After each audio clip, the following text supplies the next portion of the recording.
mendengarkan podcast ini. Shalom saudara, kebenaran hari ini berjudul aspek kesucian. Saudara,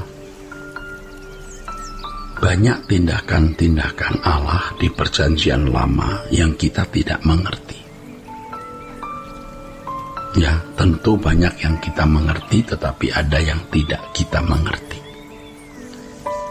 Kita tentu tidak memaksa diri untuk mengerti, lalu kita membuat tafsiran-tafsiran yang sembarangan. Masuk zaman perjanjian baru, Allah memeteraikan kita dengan Roh Kudus. Roh Kudus menuntun kita kepada seluruh kebenaran. Itu berarti ada banyak hal yang kita akan ketahui, karena Roh Kudus yang memimpin kita kepada seluruh kebenaran. Allah akan memberikan kepada kita kecerdasan untuk mengerti tindakan-tindakannya. Tentu selama orang itu mau belajar dengan sungguh-sungguh dan memiliki hati yang haus dan lapar akan kebenaran. Allah menghendaki kita memiliki kecerdasan tersebut karena aspek kesucian itu adalah kecerdasan rohani, di mana seseorang bisa memiliki, kalau saya memilih atau meminjam kata frekuensi, memiliki frekuensi seperti Allah atau yang nyambung dengan frekuensi Allah. Dalam segala sesuatu yang kita lakukan bisa cocok dengan apa yang menjadi keinginan Allah, cocok dengan kehendak Allah, atau cocok dengan selera Allah. Dan ini tidak bisa dicapai dalam waktu singkat. Ini harus digumuli dalam perjalanan hidup yang panjang dan intensif. Artinya setiap waktu. Itulah sebabnya Tuhan Yesus berkata, ya, tidak seorang pun mengenal anak selain Bapa, dan tidak seorang pun mengenal Bapa selain anak, dan orang yang kepadanya anak itu berkenan menyatakannya. Ini bukan sekedar pengetahuan tentang Allah atau yang sama dengan teologi, tetapi mengenal di sini artinya mengenal kehendaknya, mengenal karakternya, mengenal seleranya. Itulah sebabnya Yesus berkata, kamu harus sempurna seperti Bapa. Sempurna seperti Bapa itu bukan berarti kita mau menyamai Allah, tetapi dalam segala tindakan yang kamu lakukan bisa selalu sesuai dengan keinginan, kehendak, dan selera Allah. Itu maksudnya. Dan setiap kita tentunya memiliki pergumulan masing-masing yang berbeda. Tetapi apapun pergumulan yang dialami masing-masing individu, dia harus menjalani pergumulan hidup itu sesuai dengan keinginan, kehendak, dan selera Allah. Nah, ini namanya sempurna seperti Bapa. Saudaraku sekalian, jadi kalau Tuhan Yesus berkata tidak seorang pun mengenal Bapa selain anak, itu bukan hanya pengetahuan teologi mengenai Allah, tetapi apa yang Bapa ingini, Bapa kehendaki, dan seleranya yang anak itu tahu. Maka di ayat berikutnya Yesus berkata, mari datang kepadaku yang letih lesu dan beban berat, aku beri kamu kelegaan. Kata kelegaan itu artinya perhentian, anapauso. Mengapa letih lesu? Ya, selama seseorang interestnya masih bukan pada Tuhan saja, pasti letih lesu dan berbeban berat.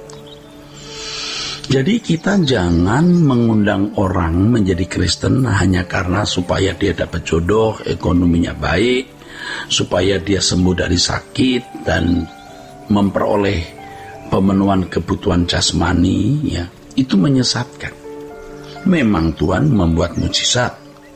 Tuhan bisa membuat mujizat untuk orang-orang yang memerlukan tanda.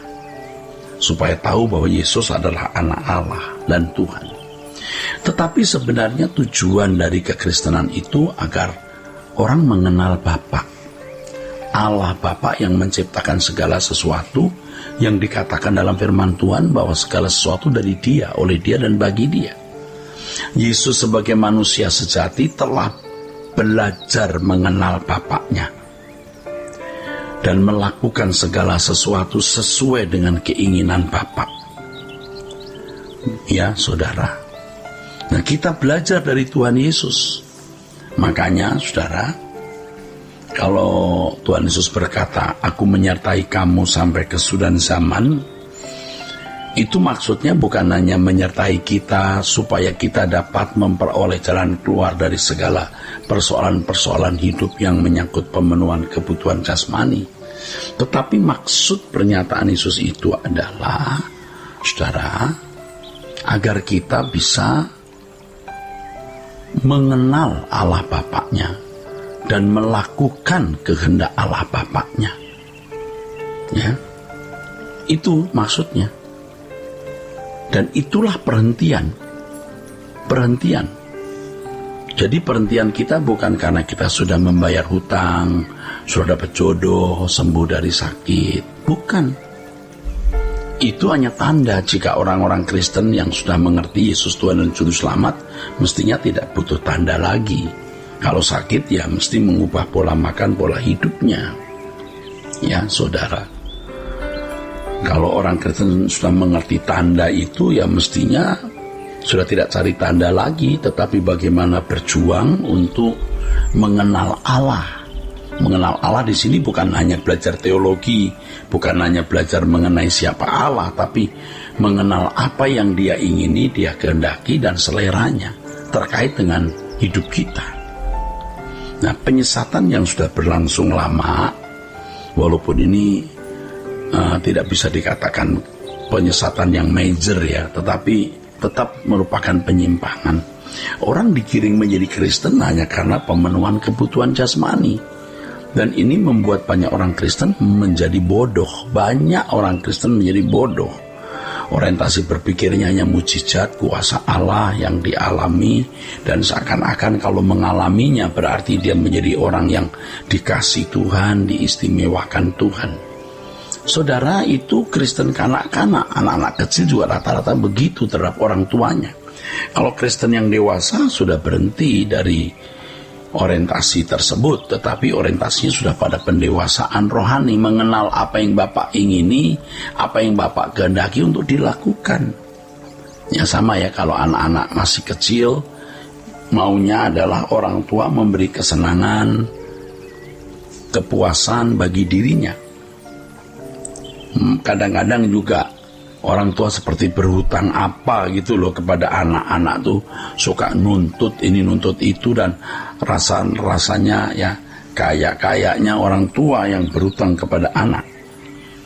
Padahal mestinya ya tidak demikian kalau orang percaya itu sudah menjadi dewasa. Maksud saya, kalau seorang anak jadi dewasa, dia tidak menuntut lagi. Justru sebaliknya, dia memberi diri, dituntut oleh orang tua, memberi diri untuk memenuhi kebutuhan orang tua, memberi diri untuk melindungi orang tua. Demikian pula anak-anak Allah. Ketika mulai akil balik dan dewasa, maka yang dipersoalkan adalah bagaimana dia bisa berbuat sesuatu bagi Tuhan. Dan itu aspek kesucian. Kesucian bukan hanya tidak berbuat dosa atau tidak melanggar hukum. Kesucian itu mengerti kehendak, keinginan, dan seleranya, dan hidup di dalam kehendak, keinginan, dan selera Allah. Nah, untuk itu memang dibutuhkan perjuangan hebat. Itulah sebabnya saudara, saya anjurkan terus mengikuti Truth ID, di mana saudara akan menemukan banyak kebenaran. Kiranya saudara-saudara sekalian diberkati dengan kebenaran hari ini. Sola Gracia.